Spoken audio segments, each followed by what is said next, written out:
ఓం సాయిరామ్. సమర్థ సద్గురు సాయినాథ్ మహారాజ్కి జై. సాయి భక్తులందరికీ నమస్కారం అండి. మన బాబాగారి దయ వల్ల మనందరం బాగుండాలి, సంతోషంగా ఉండాలి అని చెప్పి మనస్ఫూర్తిగా కోరుకుంటూ ఈరోజు వీడియో స్టార్ట్ చేస్తున్నాను ఫ్రెండ్స్.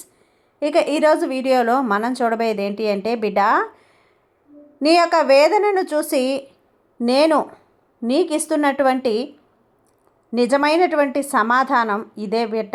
కాబట్టి ఈరోజు ఇది నువ్వు విన్న క్షణం నుంచి కూడా కారణం కూడా కేవలం నా అనుగ్రహమే. నువ్వు అనుభవిస్తున్నటువంటి వేదన, నువ్వు దాచుకున్నటువంటి ఆ బాధ నేను అర్థం చేసుకున్నానని ఈరోజు నీకు ఒక అద్భుతమైనటువంటి సందేశాన్ని అయితే తెలియజేస్తున్నానమ్మా. మరి ఇప్పుడు జాగ్రత్తగా ఈ సాయిబాబా మాటలు విన్నట్లయితే నేనిచ్చే సమాధానం ఏంటి అనేది నీకు పూర్తిగా అర్థమవుతుంది బిడ్డ అని చెప్పి బాబాగారు మన కోసం తెచ్చినటువంటి ఈ సందేశాన్ని వినే ముందుగా మన ఛానల్ని ఫస్ట్ టైం చూస్తున్నట్లయితే ప్లీజ్ సబ్స్క్రైబ్ చేసుకోండి ఫ్రెండ్స్. వీడియో నచ్చితే కనుక లైక్ చేసి సపోర్ట్ చేయండి. ఇక వీడియోలోకి వెళ్ళబోయే ముందుగా ఒక్కసారి, ఎక్కడెక్కడో మీరు జ్యోతిష్యం చెప్పించుకొని తృప్తి చెందకుండా, మనశ్శాంతి అనేది లేకుండా, మీ సమస్య అనేది ప్రాబ్లంకి ఆ సొల్యూషన్ అనేది దొరక్క మీరు అసంతృప్తిగా బాధపడుతూ ఉన్నట్లయితే ఒక్కసారి మనకు బాగా తెలిసినటువంటి గురువుగారు శ్రీ షిరిడి సాయిబాబా ఆశీస్సులతో జ్యోతిష్యం చెప్తున్నారు గురూజీ సుబ్రహ్మణ్యం రాజు గారు.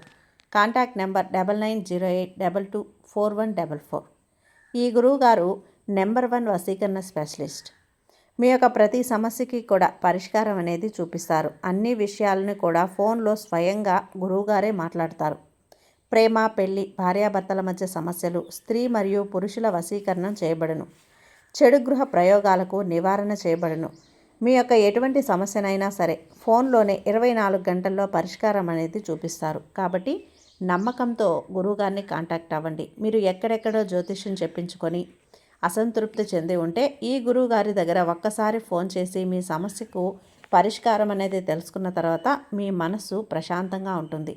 కాబట్టి నమ్మకంతో కాల్ చేయండి గురువుగారికి. సుబ్రహ్మణ్యం రాజు గారు, నెంబర్ 1 వశీకరణ స్పెషలిస్ట్. Contact number 9908224144.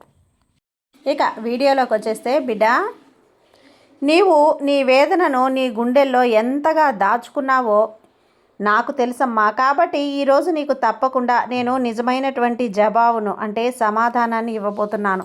నీలో దాచుకున్నటువంటి బాధ ఎవరు అర్థం చేసుకున్నా అర్థం చేసుకోకపోయినా కేవలం నేను అర్థం చేసుకున్నాను.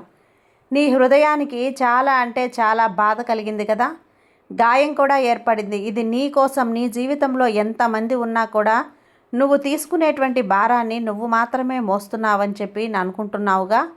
నీ మనసు ఎన్నిసార్లు విరిగిపోయిందో ఎవరికీ తెలియదు. నువ్వు ఎన్ని రాత్రుళ్ళు దేవుడికి ఏ విధంగా మొరపెట్టుకున్నావో, ఓ దేవుడా, నేనెందుకు ఈ బాధలు అనుభవిస్తున్నాను, ఇక నా జీవితంలో నాకు మాత్రమే ఎదురవుతున్నది ఎందుకు, నువ్వు నా మాట వినటం లేదు అని ఒంటరిగా కూర్చొని ఇవన్నీ కూడా నిశ్శబ్దంగా చెప్పుకుంటున్నావు కదా. నువ్వు ఒక్కసారైనా సరే ఎవరో ఒకరు నన్ను అర్థం చేసుకుంటే బాగున్ను అని నా హృదయం అలసిపోయింది, నా ఆత్మ దెబ్బతిన్నది, నా విశ్వాసం కూడా బలహీన పడిపోయింది. కానీ నేను మాత్రం ఎందుకు ఇలా బాధపడుతున్నాను, భగవంతుడు ఎందుకు నన్ను పట్టించుకోవటం లేదు అని చెప్పి అపోహ చెందావు. చూడు, దీనికి ఒక కారణం ఉంది బిడ్డ, ఒకే ఒక కారణం. భగవంతుడు నీకు ఈరోజు జవాబు ఇవ్వడానికి ఈ సందేశం నీకంట పడింది. ఇప్పుడే నా స్వరం నువ్వు వింటున్నట్లుగా నీకు అనిపిస్తుంది కదా. నా ప్రియమైనటువంటి ఓ బిడ్డ, నీకు నేను విడిచిపెట్టలేదు. నా మాటలు నేను వినటం ఆపలేదు తల్లి. అలాగే నీ మాటలు నేను వినటం కూడా ఆపలేదు. నీ కన్నీళ్లు నేల మీద రాలకుండా ప్రతిసారి నీకు ఏం జరిగిందో, ఎవరు నిన్ను బాధించారో, ఎవరితో నువ్వు ప్రేమను పంచుకున్నావో, ఎవరు నిన్ను మోసం చేశారో నిన్ను అడగకుండానే అవన్నీ కూడా నాకు తెలుసు. నువ్వు వేదనలో కూడా నన్ను పిలిచావు. నీ చెయ్యి ఎత్తకపోయినా నీ హృదయం నన్ను పిలిచింది. అందుకే నేను నీ ముందుకు వచ్చాను. నువ్వు ఎదుగుతున్న వేళ చాలామంది నీ పైన అన్యాయం చేశారు. విధి నీకు ఇస్తున్నటువంటి పరీక్షలు కొన్నింటిని చాలా భారంగా నీకు అనిపించాయి. ఎవరికీ చెప్పకుండా నువ్వు మోసినటువంటి బరువు నాకు మాత్రమే.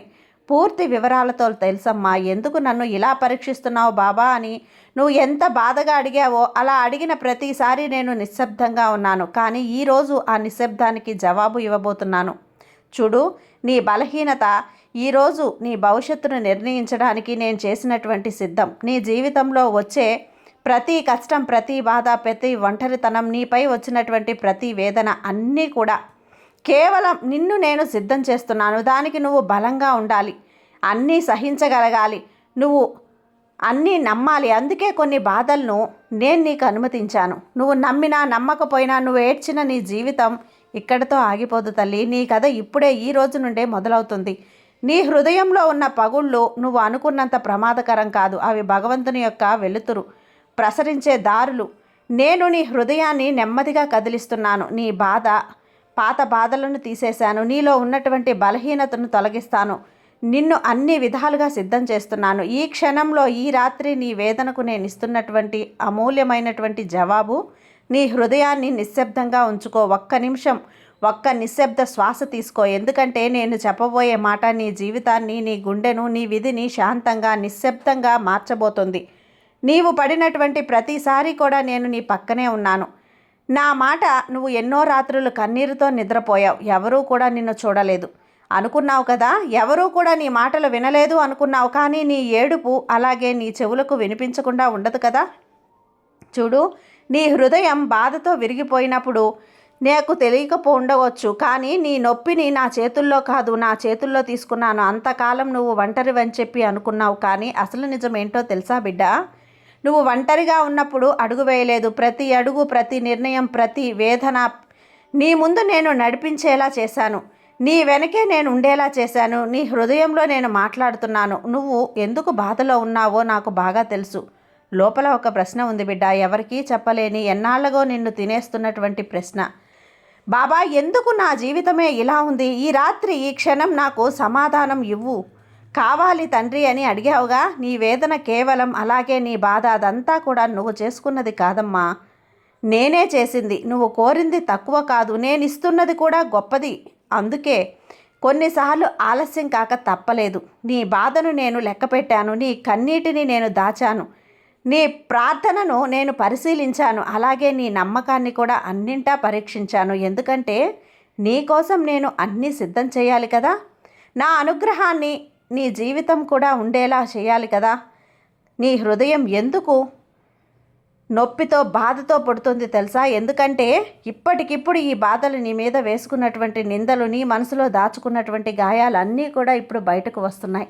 ఏదైనా పెద్ద శుభం రాకముందు మనసు లోపల దాచుకున్నటువంటి మురికి బయటకు వచ్చింది. ఇప్పుడే నీవు అనుభవిస్తున్నటువంటి ఈ భారమైన వేదన, అది ముగింపు కాదు, అది కూడా ఒక సూచన. అది తప్పని సంకేతం. నీ జీవితంలో ఒక కొత్త అధ్యాయానికి ప్రారంభమని తెలుసుకుంటావు. నేను ఇలా చెబుతున్నాను, బాధని చివరిసారి భరించు, ఈ రాత్రే భరించు. కన్నీరు రేపు నీ ఆశీర్వాదానికి మార్గం అవుతుంది. నీకే ఎందుకు నష్టం జరిగిందో తెలుసా? ఎందుకో ఒక రిలేషన్లో ఏదో ఒక నమ్మకం, ఏదో ఒక మనసు, పని నీ జీవితం నుండి దూరమైంది కదా. కాబట్టి నేను అన్నీ కూడా తీసేశాను. శిక్ష కోసం కాదు, రక్షణ కోసం. నీ దారిలో ఉండకూడదని వారిని పూర్తిగా ఈరోజు తొలగించబోతున్నాను. నీకు నష్టం అనిపించింది, అది అన్నీ కూడా నేనే గమనిస్తున్నాను. నిన్ను ఒంటరితనంగా చెయ్యాలని కాదు తల్లి, నా రక్షణలో నిన్ను పూర్తిగా జాగ్రత్తగా చూసుకోవాలనేదే. ఇది ఒక కొత్త సంఘటనా స్థలం. నీ బాధను నేను జవాబుగా ఈరోజు మారుస్తాను. ఈ రాత్రి, ఈ క్షణం, ఈరోజు నువ్వు ఈ వీడియో వింటున్నటువంటి నువ్వు, ఇది యాదృచ్ఛికం కాదని తెలుసుకోమ్మా. గొప్పగా మార్చేటువంటి ఒక దైవిక శక్తి ప్రస్తుతం నీ హృదయాన్ని తాకుతుందని తెలుసుకో. ఆ శక్తిని అనుభవించడానికి నువ్వు సిద్ధంగా ఉండు. నీ వేదనకు, నీ ప్రశ్నకు, నీవు ప్రతి రాత్రి చేసే ప్రార్థనలకు ఈ రాత్రే జవాబు వస్తుంది. మార్గం తెలుస్తుంది. దివ్య ప్రణాళిక ఈరోజు ప్రారంభం అవుతుంది. నీ శ్రమకు ఫలితం దగ్గరగా ఉంది. నీ జీవితంలో పెద్ద ద్వారం తెరుచుకోబోతుంది. నీ హృదయంలో దాచుకున్నటువంటి ఆశ తిరిగి మేల్కోబోతుంది. ఇప్పుడు ఈ చిన్న నిశ్శబ్దం, ఈ చిన్న శ్వాస, ఒక చిన్న ఆశ, ఇవన్నీ కూడా మొదలవుతున్నాయి కదా. ఇక నువ్వు సిద్ధమవ్వు. ఈ రోజు నుంచి కూడా నీ జీవితంలో జరిగే ప్రతిదీ నీ మంచి కోసం, నీ ఎదుగుదల కోసం, నీ శాంతి కోసం, నీ ఆనందం కోసం. నువ్వు ఎన్నాళ్ళుగానో ఎదురు చూస్తున్నటువంటి నా ఆశీర్వాదం ఈరోజు నీ దిశగా కలవబోతుంది. నువ్వు గ్రహించకపోయినా అది నీ దారిని చేరుకుంటుంది తల్లి. ఈ రాత్రి ముగిసేలోపు, తప్పకుండా రేపు ఉదయం వచ్చేలోపు నీ ప్రయత్నాలన్నీ కూడా ముమ్మరం చేస్తాను. ఎన్నో ఆశలు పెట్టుకున్నావు, ఎన్నో తలుపులు తట్టావు, కానీ ఒక్కటి దాచుకోలేవు కదా. నీ లోపల నీకు తెలియనటువంటి ఒక మాట ఉంది. నేను నిశ్శబ్దంగా చెప్తున్నాను, విను. ఒక్క మాట ఏంటంటే, నిన్ను సిద్ధం చేశాను. ఇతరుల తలుపుల కన్నా గొప్పది నువ్వు మోస్తున్నటువంటి భారం. నువ్వు అనుకుంటూ ఉన్నావు, భగవంతుడు నన్ను, నా ప్రార్థనలు వినలేదు, సమాధానం రావటం లేదని, నా జీవితం పాడైపోయింది. కానీ బాబా మాత్రం ఇంకా ప్రశాంతంగా ఏవో కబుర్లు చెబుతున్నాడు. లేదు లేదు, నేను నీ బాధ, నీ కన్నీరు ఇవన్నీ కూడా చూశాను. అవేవి కూడా వృధా కాలేదు తల్లి. నీ దగ్గర ఎవరికి కనిపించినటువంటి ఎన్నో గాయాలు ఉన్నాయి. నాకు తెలుసమ్మా. ఈ క్షణంలో వినిపించినటువంటి వేదనలు ఉన్నాయి. నవ్వులో దాచుకున్నటువంటి బాధలు, ఊపిరి కూడా నేను ఏది కూడా దాచిపెట్టలేదు. నీవు నీతో ఎన్నో రకాలుగా మాట్లాడుతున్నావు. ఎన్నో రకాలుగా బాబా నన్ను చూస్తున్నాడా లేదా అని పరీక్షించావు. చూడు, నువ్వు నీ యొక్క నవ్వులు పువ్వులు రేపటి నుండే మొదలవబోతున్నాయి బిడ్డ. నేను నిన్ను అర్థం చేసుకున్నాను. నీ తలుపులకు ఒక రకంగా ఉండాల్సినటువంటి ఎవరూ లేరని చెప్పి అనుకోవద్దు. నేనున్నాను. నీ మనసు భారంగా ఉన్నప్పుడు ఎవరు ఆడలేరు కదా. నీ హృదయం పగిలిపోయినప్పుడు నిన్ను నువ్వు తప్ప మరెవరూ కూడా తోడుగా లేరని చెప్పి అనుకోవద్దు. నేనున్నాను. శాంతంగా చెబుతున్నాను విను. నేను నీతో ఎప్పుడూ ఉంటాను. ప్రతి మౌనంలో, ప్రతి గాయంలో, ప్రతి చీకటిలో నీ మౌనం, అలాగే నీ ప్రార్థన నేను వింటూనే ఉంటాను. నీ పిలుపు నువ్వు విన్నటువంటి ప్రతిసారి కూడా నేను లేపడానికి నేనుంటాను. చూడు, నీపై కోపం పెట్టలేదు తల్లి. నీ జీవితంలో జరిగిన ప్రతి బాధ నిన్ను బలం చేయడానికి మాత్రమే. నీకు నేను ఒక పెద్ద మార్పుని ఇవ్వబోతున్నాను. దానికి నువ్వు ఈ రోజు నుండి సిద్ధంగా ఉండాలి. ఇప్పటి వరకు నువ్వు కోల్పోయినటువంటి ప్రతిదానికి ఇక ముందు నుండి 20 రెట్లు తిరిగి నీకు ఇవ్వబోతున్నాను. ఇప్పటి వరకు నువ్వు వెంబడించినటువంటి ఆనందం, శాంతి, బంధం, ప్రేమ, గౌరవం ఇక వచ్చే రోజుల్లో అవి నిన్ను వెతుక్కుంటూ వచ్చేలా చేస్తానమ్మా. నేను ఇలా చెప్తున్నాను. ఈ రాత్రి ముగిసిందంటే నీ రేపటి ఉదయం మొదలైందంటే నీ కథలో నేను తిరిగి రాస్తున్నటువంటి కొత్త అధ్యాయం ప్రారంభమైనట్లే. నీ జీవితంలో ఇప్పుడు జరిగే 3 దైవిక సంకేతాలు. 1, నువ్వు అనుకోకుండా ఒక పెద్ద శుభవార్త వింటావు. 2, నీ మనసుని నిశ్శబ్దంగా మార్చేది ఒక న్యూస్ అనేది ఎక్కడి నుంచైనా వస్తుంది. అది నేను పంపించినటువంటి మొదటి సంకేతం. ఇక 2, నిన్ను బాధ పెట్టినటువంటి ఒక వ్యక్తి అదృశ్యమవుతాడు. అడ్డుగా ఉన్నటువంటి వ్యక్తిని నీ జీవితం నుండి తొలగిపోతాడు. అది నా సంకేతమే. ఇక 3, నీవు ఎంతో కాలంగా ఆగినటువంటి ఒక కోరిక ఒక్కసారిగా కదిలినట్లుగా అనిపించడం, అది నువ్వు ఊహించని విధంగా జరగటం, ఇది కూడా నా సంకేతమే. ఈ 3 సంకేతాలు వచ్చే రోజుల్లో నీకు వరుసగా కనిపిస్తాయి. నీ వేదనకు అసలు సమాధానం నేను నీ కోసం సిద్ధం చేసిన కొత్త దారి. ఇప్పటి వరకు నువ్వు చూసింది కష్టమే, కానీ ఇక ముందు నువ్వు చూడబోయేది కూడా అంతా కష్టఫలం తల్లి. ఇప్పటి వరకు నువ్వు అనుభవించింది కేవలం విరిగినటువంటి జీవితం. ఇక నుండి నువ్వు అనుభవించేది పసిరి పంట వంటి జీవితం. నీ జీవితం ఇక నుండి నువ్వు పొందేది శాశ్వతంగా ఉండేలా చేస్తాను. నీ వేదనను మార్చి నీ జీవితాన్ని నువ్వు ఆభరణంగా వెలిగిపోయేలా చేస్తాను. నా యొక్క అనుగ్రహం, ఆశీర్వాదం ఎప్పుడూ నీపైనే ఉంటాయమ్మా.